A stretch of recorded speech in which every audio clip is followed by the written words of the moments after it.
Buenos días, hermanos, y bendiciones para todos.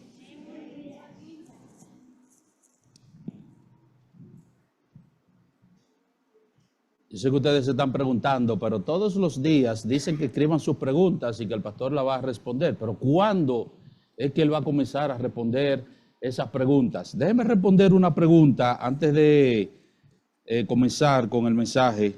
Una pregunta que me hicieran, que alguien formulara ayer. Dice, de acuerdo a Génesis 9:6, Dios demandará al que derramare sangre de hombre. Es decir, Dios está prohibiendo al hombre que mate al hombre. Entonces, la pregunta es la siguiente. ¿Cómo queda lo de la pena capital implementada en algunos países? Es decir, si Dios está prohibiendo matar al hombre y dice que va a demandar su sangre, entonces, ¿cómo queda, dice la persona que pregunta, cómo queda lo de la pena capital implementada en algunos países? Bueno, una pregunta muy interesante. Dios le está prohibiendo al hombre que derrame la sangre del hombre, porque el hombre no tiene derecho, no tiene autoridad de matar a otro hombre. Eso es lo que él está estableciendo en Génesis capítulo 9, versículo 6, y que luego él va a prescribir en el sexto mandamiento, en el decálogo, donde dice no matarás. Sin embargo, Dios es el autor de la vida, Dios es el creador del ser humano y él tiene derecho a quitar la vida. Y Dios ha investido con autoridad a las naciones para que, en caso necesario, ellos apliquen pena capital. Si ustedes leen, no tenemos el tiempo para eso, pero si ustedes leen Deuteronomio capítulo 19, si mal no recuerdo, creo que versículo 15 en adelante, allí Dios dice que cuando una persona, él dice, cuando se levantare testigo falso contra alguno, entonces los dos litigantes se presentarán delante de los sacerdotes y de los jueces que hubiera en aquellos días.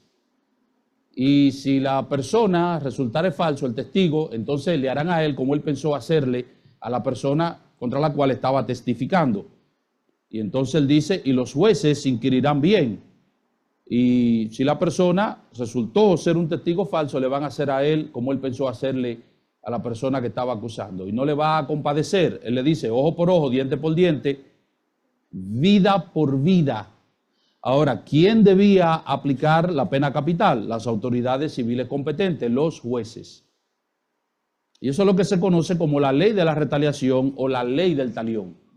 Y usted dice, bueno, eso era en el Antiguo Testamento. Bueno, si usted va a Romanos, capítulo 13, el Nuevo Testamento, dice la Escritura que Dios ha puesto las autoridades, ¿para qué?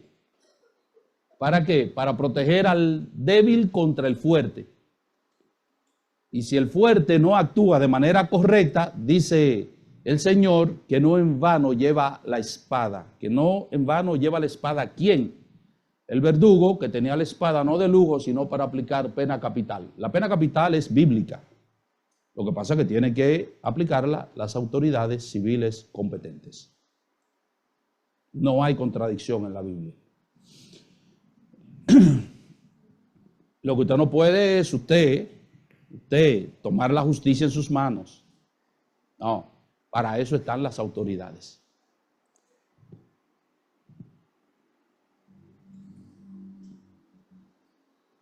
Y muchas veces en los países como los nuestros no se aplica pena capital. ¿Por qué? Bueno, porque ya usted sabe. El poderoso así deshace y se sale con la suya. Esa es la realidad. Habiendo respondido a la pregunta, vayan a Hebreos capítulo 3. Hebreos capítulo 3.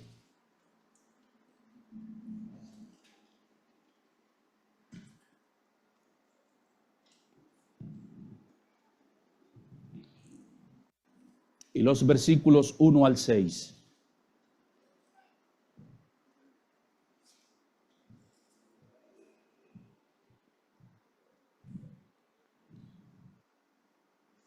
Hebreos capítulo 3, versículos 1 al 6, dice: por tanto, hermanos santos, participantes del llamamiento celestial, considerad al apóstol y sumo sacerdote de nuestra profesión, Cristo Jesús, el cual es fiel al que le constituyó, como también lo fue Moisés en toda la casa de Dios. Porque de tanto mayor gloria que Moisés es estimado digno cuanto tiene mayor honra que la casa el que la hizo. Porque toda casa es hecha por alguno, pero el que hizo todas las cosas es Dios. Y Moisés a la verdad fue fiel en toda la casa de Dios como siervo, para testimonio de lo que se iba a decir. Pero Cristo como hijo sobre su casa, la cual casa somos nosotros, si retenemos firme hasta el fin la confianza y el gloriarnos en la esperanza. Oh Señor, gracias te damos por este hermoso día en el que tu pueblo una vez más se reúne, sediento, Señor, de tu palabra, hambriento, Señor, de ese alimento espiritual que nutre nuestras almas, que nos fortalece, que nos alienta, que nos consuela, que nos estimula, que nos energiza para nosotros poder continuar en nuestro peregrinaje hacia la Canaán celestial. Gracias, oh Señor, porque vamos a predicar tu palabra ahora, vamos a servir ese alimento y nosotros te suplicamos para que tú le des, Señor, toda la competencia a tu siervo para servir el alimento como tú quieres que él lo sirva, pero también la disposición de corazón a tu pueblo para oír tu palabra, recibirla y obedecerla. Y si hay alguien aquí que todavía no te conoce, nosotros te suplicamos para que no se vaya como vino, sino que se vaya, Señor, con la salvación. Te suplicamos estos favores en el nombre de aquel quien es nuestro apóstol y sumo sacerdote, nuestro Señor y Salvador Jesucristo. Amén. Hay una tendencia natural pecaminosa en el corazón de todos nosotros, los seres humanos, como buenos hijos de Adán que somos. Y esa tendencia natural pecaminosa del corazón es nosotros sustituir la adoración que le debemos a Dios, la fidelidad que le debemos a Dios, sustituirla por la fidelidad a los hombres. Solemos muchas veces identificarnos más con los hombres, con los seres humanos, con las personas, que con Dios. Solemos seguir más a los hombres que a Dios. Y eso es una tendencia natural, pecaminosa que tenemos en el corazón.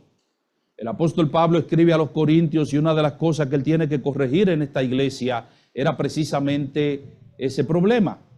Y no estoy hablando aquí de nosotros únicamente seguir a personalidades de la vida pública. No me estoy refiriendo a eso. No estoy hablando solamente de nosotros seguir artistas, deportistas, políticos, etcétera. No estoy hablando solamente de eso.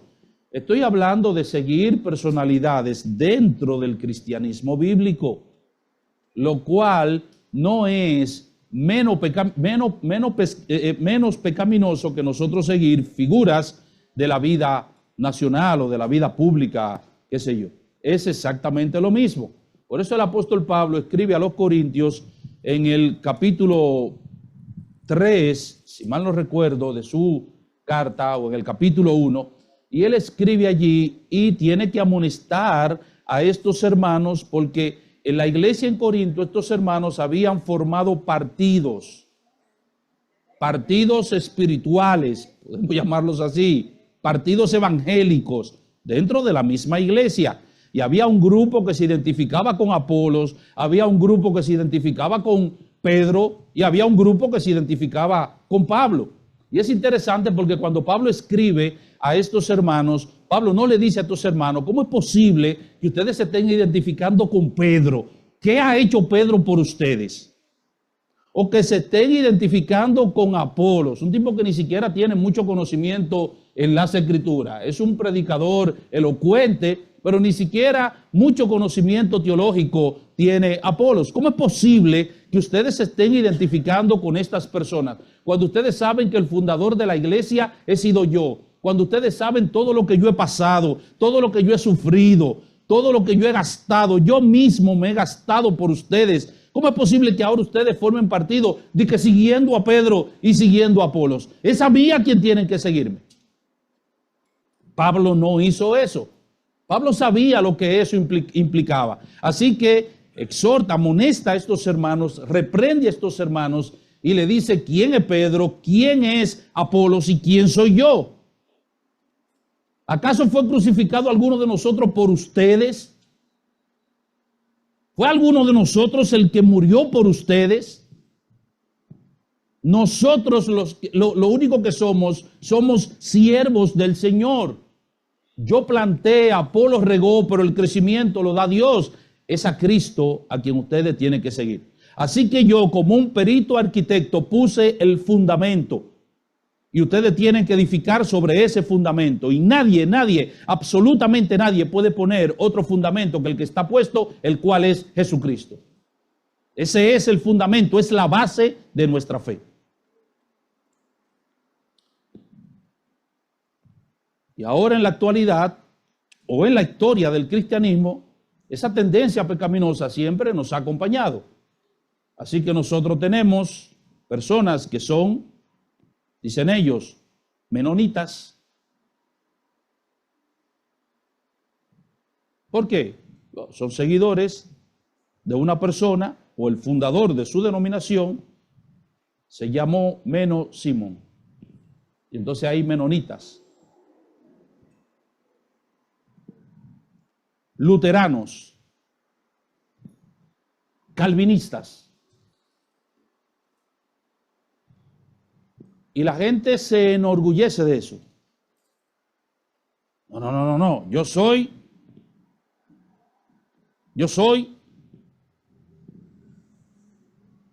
Se identifican con una persona. Y no estamos diciendo aquí que no ha habido personas dentro del cristianismo a quienes Dios ha usado y que son dignos de admiración para nosotros y a quienes nosotros debemos, o cuya fe nosotros debemos imitar. El apóstol Pablo dijo, imítenme a mí, pero porque yo imito a Cristo. El autor de la carta a los Hebreos en un momento determinado dirá a sus lectores, consideren el resultado de la fe de sus pastores e imiten esa fe. O consideren el resultado de su conducta e imiten su fe. Eso no es incorrecto, eso no es pecaminoso. El pastor de la iglesia ha tenido una trayectoria, el pastor de la iglesia ha sido un hombre irreprensible, el pastor de la iglesia ha sido un hombre que ha trabajado, es un hombre de fe, es un hombre de qué? Es una persona cuyo ejemplo es digno de imitar, porque él no ha hecho otra cosa más que seguir el ejemplo de nuestro Señor Jesucristo. Pero de ahí a nosotros decir, enorgullecernos de yo soy de fulano de tal, o identificarnos con fulano de tal más que con Cristo, entonces eso es un problema. Y eso es lo que el autor de la carta a los Hebreos va a hacer ahora en este capítulo 3. Sin lugar a duda, Moisés era el personaje, y sigue siendo, el personaje más importante dentro del judaísmo. El personaje más importante. No existe un personaje más importante dentro del judaísmo que Moisés. El autor de la carta a los Hebreos va a mostrar aquí que Jesús es superior a Moisés. No solamente ha demostrado ya que Jesús es superior ¿a qué? ¿A qué? A los ángeles, que Jesucristo es superior ¿a qué? ¿A qué? Sí, a los ángeles, pero ¿a qué más? ¿A qué? No, eso él no lo ha dicho todavía. Él ha mostrado en los capítulos anteriores que Jesús es superior a los ángeles, pero ha mostrado que Jesús es superior ¿a quién? A los profetas o a la revelación dada en el Antiguo Testamento. Eso fue lo primero que vimos. Jesús es la revelación final, definitiva de Dios.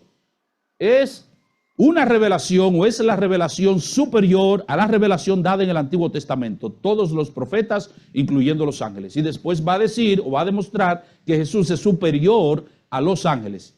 Y ahora Él va a probarle a sus destinatarios que Jesús es superior a Moisés. Y no olviden el trasfondo de esta carta que nosotros establecimos al principio, aunque eso al principio quizás pudo haber parecido que no tenía mucha importancia, mucha relevancia, pero sí, ¿cuál era el problema de estos creyentes, de estas personas a quienes les escribe el autor de la carta de Hebreo? ¿Cuál era el problema de ellos? Estaban siendo tentados a volver al judaísmo. Eran judíos. No todos, pero muchos de ellos se habían convertido realmente al Señor Jesucristo y ahora estaban siendo tentados a volver al judaísmo. ¿A volver a quién? A Moisés. Y por eso el autor ahora en este capítulo 3, fíjense que interesante cómo el Espíritu Santo utiliza al autor aquí, porque él no comienza de inmediato hablando de la figura más relevante. Él va por paso y le va a decir, le voy a hablar de una revelación que es superior a la revelación que ustedes tienen, al Antiguo Testamento. Le voy a hablar de una persona que es superior a los ángeles. Y obviamente que ustedes tienen en alta estima a los ángeles. Porque de hecho la ley fue dada por disposición de los ángeles. Es decir, ellos fueron los mediadores para entregarle la ley a Moisés. Eso ustedes lo pueden leer en Éxodo capítulo 20, por disposición de los ángeles. Eso lo dice Esteban, eso lo dice Pablo en Gálatas. De manera entonces que él le está demostrando, este Jesús es superior a los ángeles. Y ahora él va a tratar el tema de la superioridad de Jesús sobre Moisés, que es el tema que nosotros trataremos en esta mañana. Y lo primero que yo quiero que veamos aquí es la grandeza de Moisés. Si nosotros vamos a apreciar la superioridad de Cristo, entonces tenemos que entender quién era Moisés y quién era Moisés para los judíos. Porque si no, no vamos a apreciar entonces la grandeza de nuestro Señor Jesucristo. Así que los primeros 6 versículos presentan la doctrina sobre la que se basa la exhortación del resto del capítulo, que nosotros vamos a ver en un segundo mensaje hoy. Para entender la exhortación necesitamos entender la premisa. Y para entender la premisa necesitamos revisar qué pensaban de Moisés los judíos de la época. Para apreciar cómo, por qué y a qué nivel Jesús es mejor que Moisés. Necesitamos ver primero cuán importante era Moisés. Y antes de eso necesitamos preguntarnos por qué es necesario demostrar que Jesús es superior a Moisés. Los judíos estimaban a Moisés muy por encima, repito, de cualquier otro judío que hubiera existido anteriormente. Dios lo había protegido milagrosamente cuando era un bebé. Además de eso, Dios se encargó personalmente del entierro de Moisés. Fue Dios mismo que enterró a Moisés. ¿Han leído eso, verdad que sí? Dios mismo se encargó del funeral de Moisés. Dios le dijo, no, espérate, yo voy a realizar el funeral. Los actos fúnebres de Moisés, déjenmelo a mí. Yo me encargo de él. Así que desde su nacimiento hasta su muerte, nosotros vemos cómo Dios trata en una forma muy especial y singular con Moisés. Y durante toda su vida nosotros podemos ver todo lo que Dios hizo con Moisés y cómo Dios usó a Moisés. Entre esos 2 puntos, su nacimiento y su muerte, su vida transcurrió milagro tras milagro tras milagro. Fue la persona a quien Dios le habló cara a cara, Con nadie más en el Antiguo Testamento Dios habló de esa manera. Yo he hablado de muchas maneras, pero a mi siervo Moisés, dijo Dios, yo le voy a hablar cara a cara. Y con nadie más yo voy a hablar así. Con nadie más. Moisés vio la misma gloria de Dios. Y de hecho, esa gloria quedó reflejándose en su cara durante un tiempo, de tal manera que la gente no quería ni verlo. Con ningún personaje en el Antiguo Testamento Dios hizo eso. Fue quien sacó a Israel de Egipto. Fue por medio de él que Dios liberó a ese pueblo. Así que pueden ver el aprecio que le tenían los judíos a Moisés, la estima que sentían por él, el lugar prominente en que ellos tenían a Moisés. Como enfatiza Pablo en Romanos capítulo 2, los judíos tenían una confianza grande en la ley de Moisés. Los mandamientos y rituales del Antiguo Testamento eran su prioridad absoluta. Para ellos Moisés y la ley eran sinónimos. Y el Nuevo Testamento suele referirse a los mandamientos de Dios como la ley de Moisés. O suelen referirse al Pentateuco como Moisés. Todo el Pentateuco como Moisés. Moisés no solo dejó los 10 mandamientos, también escribió el Pentateuco, que establecía la ley levítica y otras leyes que gobernaban todo lo que hacía el pueblo de Israel. Moisés dejó los planos para el tabernáculo y el arca del pacto. Él fue el que hizo todo eso. Algunos judíos creían que Moisés incluso era superior a los ángeles. Llegaron a creer eso, que Moisés era un personaje de tal magnitud que era superior, que estaba por encima de los ángeles. Dios habló a los profetas en visiones, pero a Moisés le hablaba cara a cara, le habló en una zarza ardiente, le habló desde el cielo, le habló en el Sinaí y escribió los mandamientos con un dedo de fuego.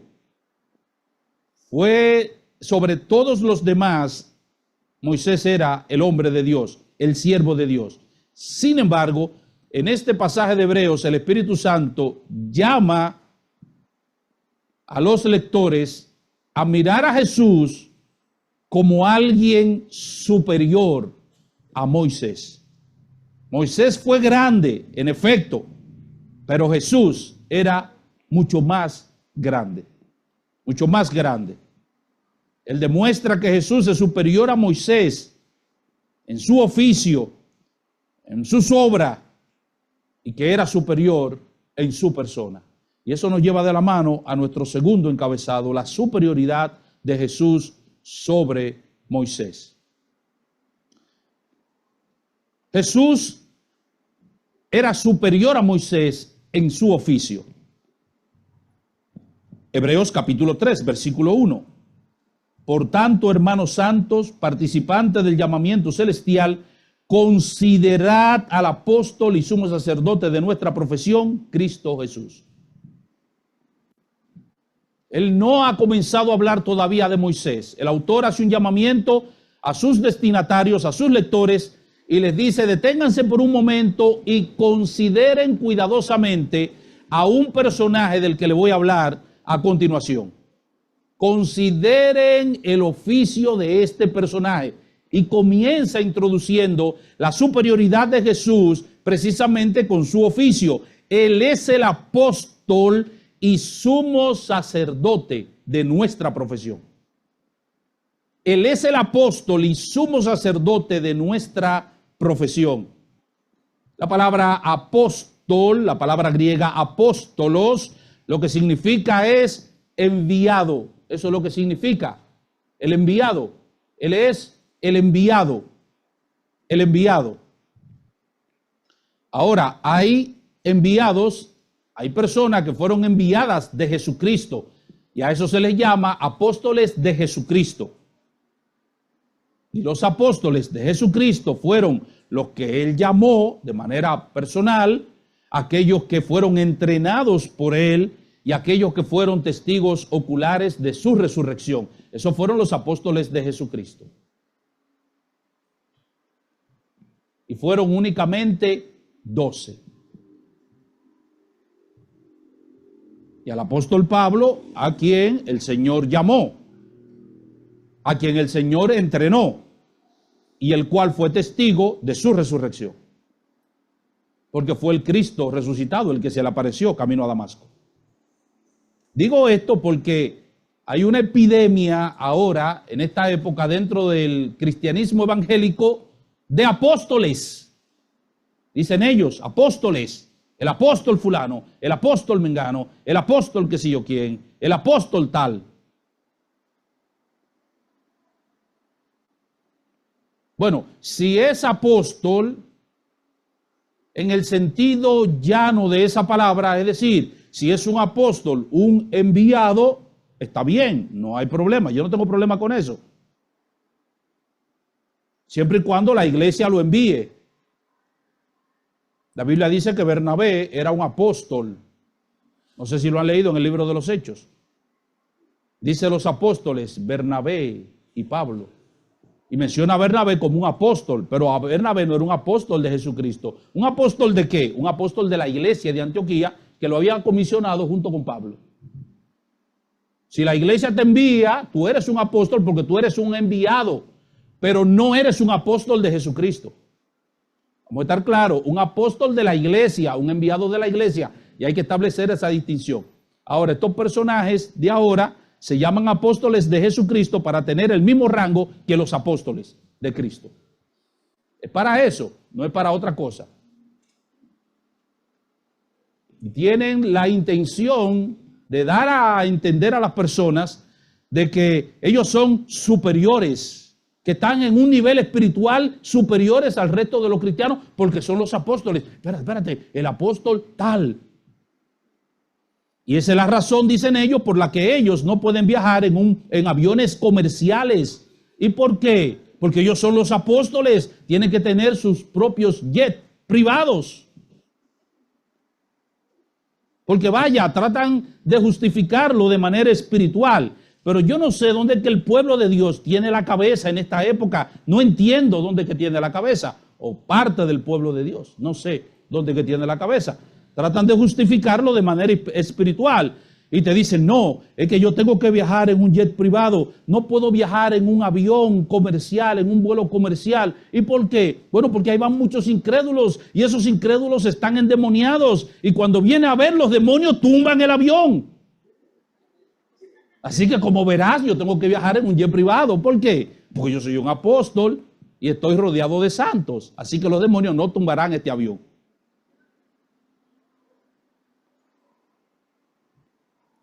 Pero eso solamente para justificar toda la pompa y el brillo que esos apóstoles exhiben. Considerad al apóstol, al enviado de Dios, y sumo pontífice, sumo sacerdote de nuestra profesión. No es Moisés. Moisés no es el apóstol, por eso él comienza con eso. No se lo va a decir de una vez, porque el autor de la carta a los hebreos es un individuo inspirado por el Espíritu Santo con mucho tacto y con mucho cuidado, cosa que nos falta a nosotros muchas veces los cristianos. Mucho tacto tiene él. Él no comienza diciéndole, miren, dejen de creer en Moisés, que Jesús es superior a Moisés. Porque ustedes saben que ellos iban a romper la carta. Ni la iban a leer. La iban a quemar. Él comienza diciéndole, fíjense, presten atención, miren al apóstol y sumo sacerdote de nuestra profesión. Y él se incluye. Probablemente es un judío también y se está incluyendo y dice, de nuestra profesión. Y le dice, Cristo Jesús. Cristo Jesús. Su oficio es superior al de Moisés. Moisés fue un enviado de Dios, pero no como Jesús. Él es el enviado de Dios. Porque Moisés nunca tuvo ambos oficios. Nunca tuvo ambos oficios. Recuerden quién era el sumo sacerdote. ¿Quién era el sumo sacerdote del pueblo? Su hermano Aarón, no él. No él. Él era un enviado de Dios, pero no fue el sumo sacerdote del pueblo. El sumo sacerdote era su hermano Aarón. Ahora consideren al que conjuga ambas cosas, Jesús. Que de hecho no solamente conjuga esas dos cosas. Jesús es el profeta, Jesús es el sacerdote y Jesús es el rey. Es el triple oficio de Cristo.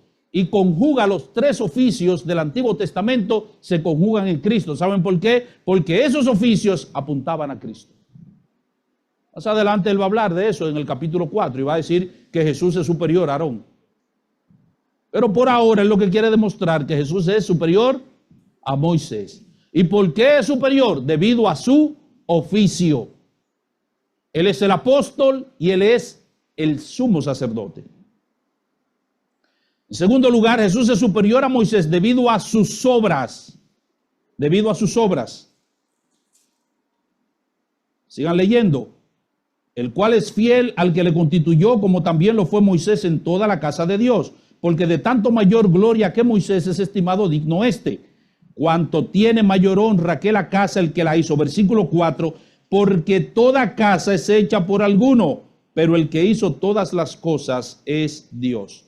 En la mente de los judíos, casi todo lo que tiene importancia relacionado con Dios estaba relacionado con Moisés. Por tanto, el escritor de Hebreos, inspirado por el Espíritu Santo, trata muy cuidadosamente el asunto en este pasaje. Su sabiduría es sorprendente, maravillosa. Antes de mostrar la superioridad de Jesús con respecto a Moisés, él señala las semejanzas entre los dos. Antes de hablar de sus diferencias, habla de sus similitudes. Por eso en el versículo 2 él dice, el cual es fiel al que le constituyó, y ahora dice, como también Moisés. Y fíjense cómo introduce el tema de Moisés. ¿De quién está hablando el autor? ¿De qué está hablando el pasaje? ¿Cuál es el tema del autor? ¿Cuál es el tema del autor en este pasaje? ¿Cuál es el tema? No, ese no es mi tema, ese es el tema del texto. Es de eso que le está hablando. Por eso comienza hablando de quién, de Cristo. Por tanto, dice él, hermanos santos, y se identifica con ellos, para que no crean que él está en contra de ellos. No. Participantes del llamamiento celestial, consideren al apóstol y sumo sacerdote de nuestra profesión, Cristo Jesús. Ese es el tema. Y ahora él introduce el tema de Moisés, porque su tema es la superioridad de Jesús sobre Moisés. Pero introduce el tema de Moisés haciendo una comparación y comparándolo primero positivamente, comparando sus similitudes, las cosas que Moisés y Jesús tenían en común, el cual es fiel al que le constituyó, como también Moisés. Yo no estoy en contra de Moisés, como también Moisés lo fue, dice, como lo fue Moisés en toda la casa de Dios.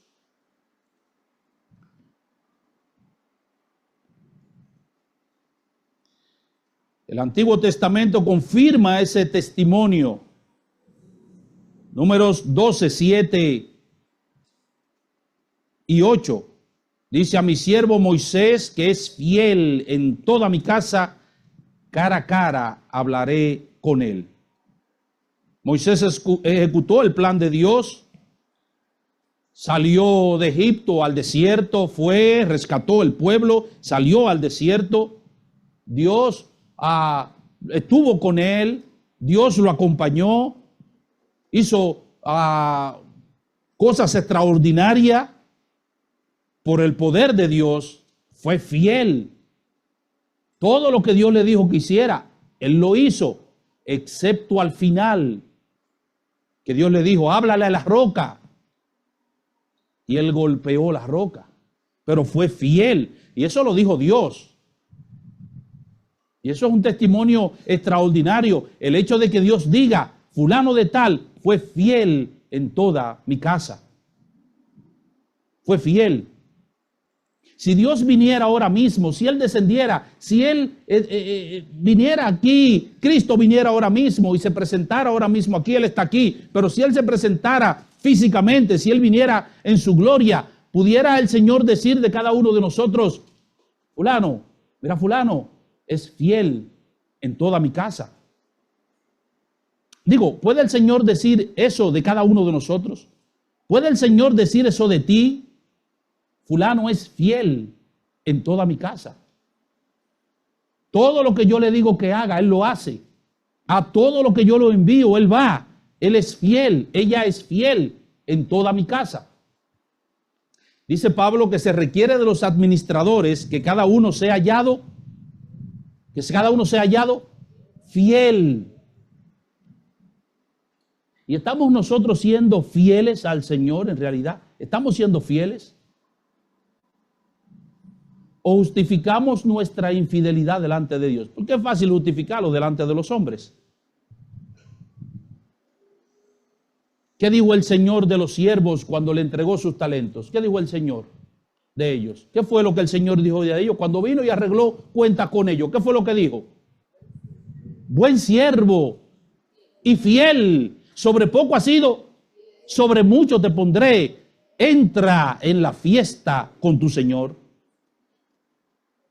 Y eso se lo dijo al que le entregó 5 talentos y al que le entregó 2 talentos. Pero hubo uno que le había dado 1 talento y cuando ese vino le dijo, Señor, yo te conocía, tú eres un hombre duro, que ciega donde no sembraste, recoge donde no esparciste. Tuve miedo, escondí el talento, pero mira, no lo perdí. Aquí está tu talento, míralo aquí, te lo devuelvo. ¿Y qué le dijo el Señor a ese siervo? Bien hecho, siervo honesto, no te robaste mi talento. Bien hecho, guardaste mi talento, lo guardaste muy bien. Bien hecho, perfecto. Le dijo eso el Señor, ¿qué le dijo? Siervo malo y negligente. Tú sabías que yo soy así y por eso tú debías dar mi dinero a los banqueros y al venir yo hubiera recibido lo mío con los intereses porque eso fue lo que te encargué. Así que a este siervo quítenle lo que tiene y dáselo al que tiene 10, porque al que tiene se le dará y tendrá más. Y al que no tiene, aún lo que tiene, le será quitado. Y al siervo malo, échalo en la tiniebla de afuera. Allí será el lloro y el crujir de dientes. Hay hermanos que se quejan en la congregación. La congregación es un grupito nada más que hacen las cosas. Y es un grupito que hace las cosas y es el mismo grupito. Y entonces tú tienes en la iglesia 5 hermanos que son el conejo bot. El conejo bot, él juega solo. Él batea la pelota, corre, baila, para, hace lado, él hace todo. El conejo, entonces hay 5 hermanos que son así y hermanas que son así. Y entonces la congregación se queja de eso.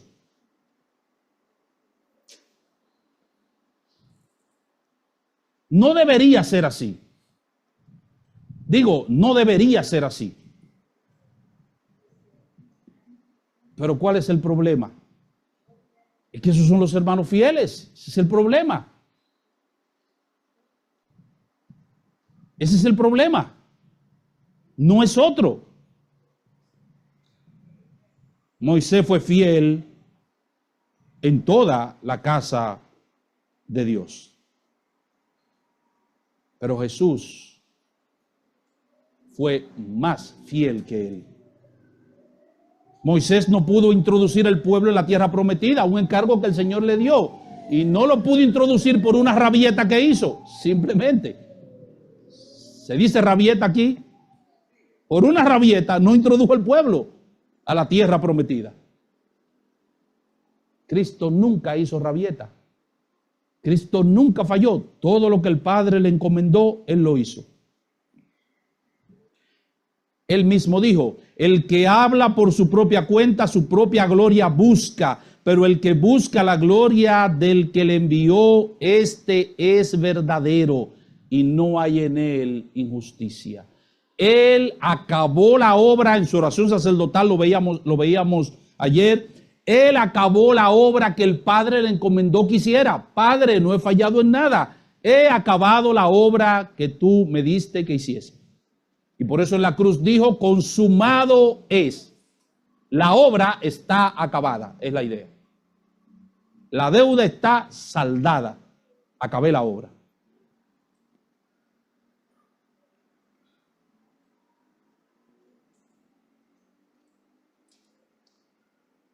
En tercer lugar, Jesús es superior a Moisés debido a su naturaleza. Versículos 5 y 6. Hebreos capítulo 3, 5 y 6.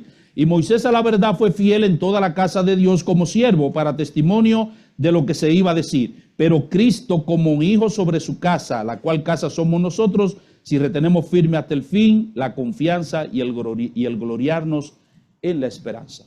Moisés fue fiel en la casa de Dios. ¿Cómo qué? ¿Cómo qué? Como siervo. Noten la comparación. Sí, es verdad, él fue fiel, pero ¿cómo qué? Como siervo. Ahora Jesús fue fiel. ¿Cómo qué? ¿Cómo qué? Como hijo. La palabra que se traduce siervo aquí solamente aparece en este pasaje en el Nuevo Testamento. Y esa palabra hace referencia a un siervo, a una persona que sirve de manera voluntaria.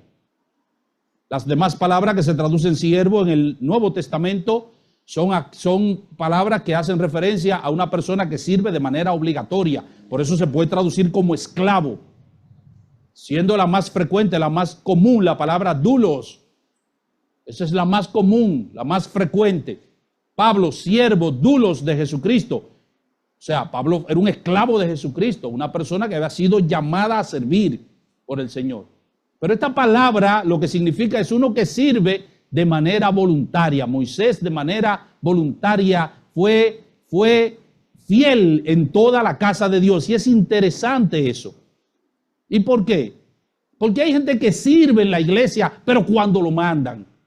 Hay gente que sirve en la iglesia, pero cuando lo señalan. Hay gente que sirve en la iglesia, pero por decirlo de alguna manera, cuando lo obligan. Bueno, el pastor me dijo que hiciera esto. No era lo que yo quería hacer. No me siento cómodo haciendo eso. Bueno, el pastor me dijo que lo hiciera, ¿qué voy a hacer? Tengo que hacerlo. Porque ya me mandaron a eso. Me mandaron.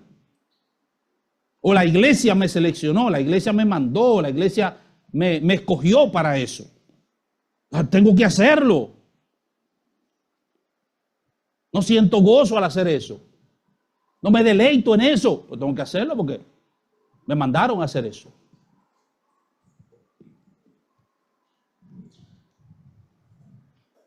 Bueno, el asunto es que en el caso nuestro, las dos cosas son reales. Las dos cosas son verdad y las dos cosas están presentes. Hay cosas que no queremos hacer, pero tenemos que hacerlas. ¿Porque somos qué? Porque somos siervos de Jesucristo, esclavos de Jesucristo. Dice Pablo, ay de mí si no predicar el evangelio. ¿Por qué? Porque predicar el evangelio me es impuesta necesidad. Fui llamado para eso. Así que tenemos que hacer las cosas. Porque nos llamaron, porque nos señalaron, porque nos dijeron. Y a propósito, yo he llegado a la convicción personal. Eso es una convicción personal. No estoy diciendo que eso tiene que ser así. Yo he llegado a la convicción personal en la iglesia que si dejamos a la gente que hagan las cosas de manera voluntaria, no la van a hacer. En su gran mayoría, no la van a hacer. He llegado a esa convicción personal. Si dejamos a la gente hacer las cosas cuando ellos quieran, cuando les salga, cuando no la van a hacer. He llegado a la convicción de que a la gente hay que decirles, haga tal cosa, necesito que haga esto, usted va a hacer esto, encárguese de eso. He llegado a esa convicción. Digo, Dios no nos dice a nosotros, si tú quieres, si te parece bien, si te sale de adentro, ve y predica el evangelio de Jesucristo. ¿El Señor dice eso? ¿Hace eso el Señor? ¿Qué dice el Señor? Por la autoridad que tengo, vayan y hagan discípulos. Eso es una obligación, es un mandato. No es si tú quieres, si tú sabes predicar, si no sabes predicar. Vaya y predique. ¿Cómo? No sé, vaya y predique. Eso es lo que él te está diciendo. Ve y predica. Entonces yo he llegado a esa convicción en la iglesia. Si dejamos a la gente que hagan las cosas cuando les surja de adentro, cuando ellos quieran, cuando sientan hacerlo, no se van a hacer las cosas. La mayoría no lo va a hacer. Hay que decirle, haga esto, necesito que haga esto. Aquí no puede haber vago en la iglesia. Todo el mundo tiene que estar involucrado en la iglesia. Todo el mundo tiene que trabajar, porque el trabajo no es de 2 o 3. Ahora, lo interesante con esta palabra es que por lo que Dios ha hecho por nosotros, no debería haber la necesidad de que se nos obligue a hacer las cosas, que se nos mande a hacer las cosas. Deberíamos hacer las cosas de manera voluntaria. Esa es la idea. Moisés fue un siervo voluntario. Fue fiel en la casa de Dios. Eso es lo que le está diciendo aquí. Fue fiel. Pero Cristo fue más fiel que él. Porque Moisés fue fiel como siervo. Jesús fue fiel como hijo. Es lo mismo el empleado que el dueño del negocio. Digo, es lo mismo. ¿Le duele el negocio al empleado como le duele al dueño? No, el empleado es un empleado. Está ahí por el salario que le pagan. Y si él cuida del negocio, estoy hablando por regla general, él cuida del negocio porque él está cuidando su empleo. Es por eso que él cuida del negocio. Si él quiere que el negocio prospere, ¿por qué? Porque él está cuidando su empleo. Si el negocio quiebra, perdió su empleo. Si el negocio no avanza, si no crece, a él no le van a aumentar el salario. Así que no es lo mismo el empleado que el dueño. Eso es lo que está diciendo el autor de la carta a los Hebreos. Es exactamente lo mismo. Moisés es verdad que fue fiel, pero Moisés fue un siervo. Moisés fue un siervo. Jesús es el Hijo. Él es el dueño de la casa.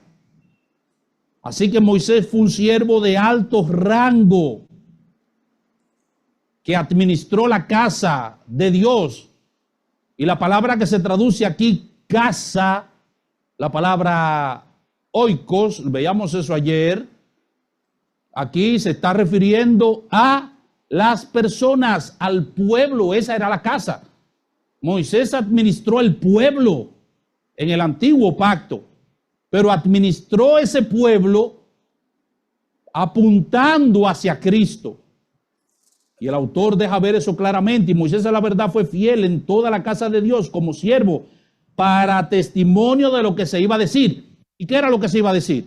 El evangelio de Jesucristo. ¿Lo ven? Moisés fue fiel como siervo, pero Moisés estaba apuntando a algo más. Moisés estaba guiando al pueblo hacia alguien. ¿Y quién era ese? El hijo, el dueño de la casa. Yo soy un empleado. Yo no soy el dueño. El dueño es Jesús y él vendrá un día.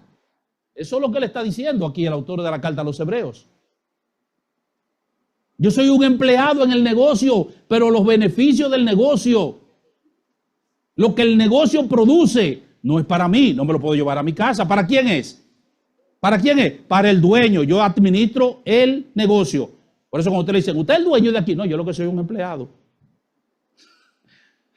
Oye, yo lo que soy un empleado. Ah, pero a ti te ha ido muy bien. Mira qué negocio tú tienes, muchacho. Ojalá yo. No, esto no es mío. Yo soy un empleado. Yo soy un administrador. El dueño es otro. Y eso es lo que Moisés estaba haciendo, administrando el asunto para Cristo, para lo que se iba a decir. Esa es la idea. Moisés funcionó como profeta y fue una prefiguración de Jesús, que era el gran profeta. Por eso el mismo Moisés le dijo al pueblo, un profeta como yo le va a levantar el Señor, a él lo van a oír. Lo que pasa es que yo no sé dónde tenían los ojos estas personas, porque tenían las escrituras en la cual descansaban, creían en Moisés, y Moisés le dijo, yo le voy a levantar un profeta, Dios le va a levantar un profeta como a mí, y a él es que ustedes van a oír. No es a mí, es a él que lo van a oír. Y por eso es que él comienza diciendo, hermanos, por tanto, hermanos santos, participante, dice él aquí, participante del llamamiento celestial, consideren al apóstol y sumo sacerdote de nuestra profesión, Cristo Jesús. Porque eso fue lo que dijo Moisés. ¿No fue eso lo que dijo Moisés? Que es a ese profeta que ustedes van a oír, que es el Hijo.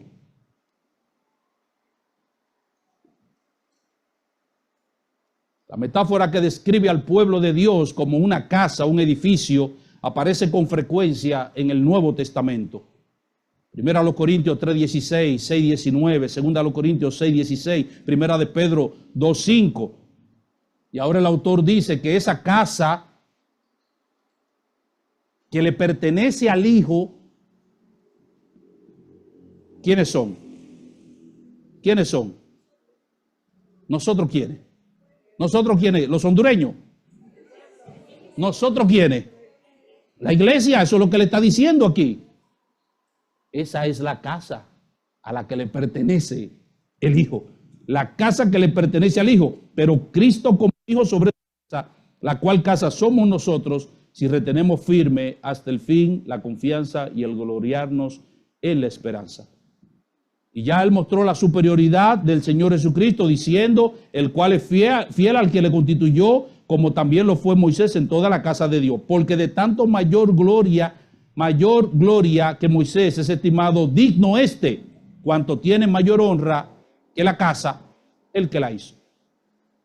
Nosotros somos la casa. ¿Quién hizo la casa? ¿Quién hizo la casa? Moisés no hizo la casa. Moisés administraba la casa, pero él no fue que hizo la casa. La casa la hizo Dios. Y Dios había hecho la casa en el antiguo pacto y Dios hizo la casa en el nuevo pacto. Dios hizo la casa ahora. El pueblo de Israel lo constituyó Dios como pueblo. Su pueblo. La iglesia la constituyó Dios como pueblo, Jesús como pueblo, su pueblo. Y sobre esta roca edificaré mi iglesia, y las puertas del Hades no prevalecerán contra ella. Somos la casa de Dios. Así que debemos prestar mayor atención a Jesús que a Moisés.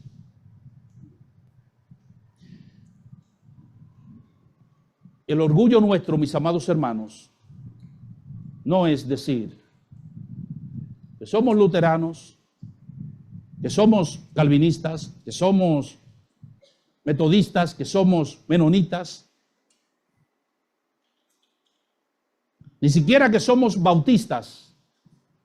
El orgullo nuestro debe ser que somos de Cristo. Eso es lo importante, que somos de Él. Eso es lo más importante, porque nosotros somos la casa de Dios.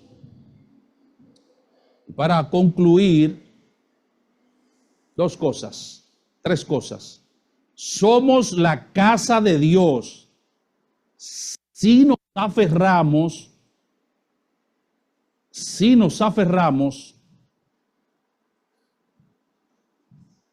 con valentía a nuestra profesión. Pero Cristo como Hijo sobre su casa, la cual casa somos nosotros, si retenemos firme hasta el fin la confianza y el gloriarnos. Si retenemos firme, si retenemos con valentía. Si quieren que lo plantee de otra manera, no quiero crear confusión aquí.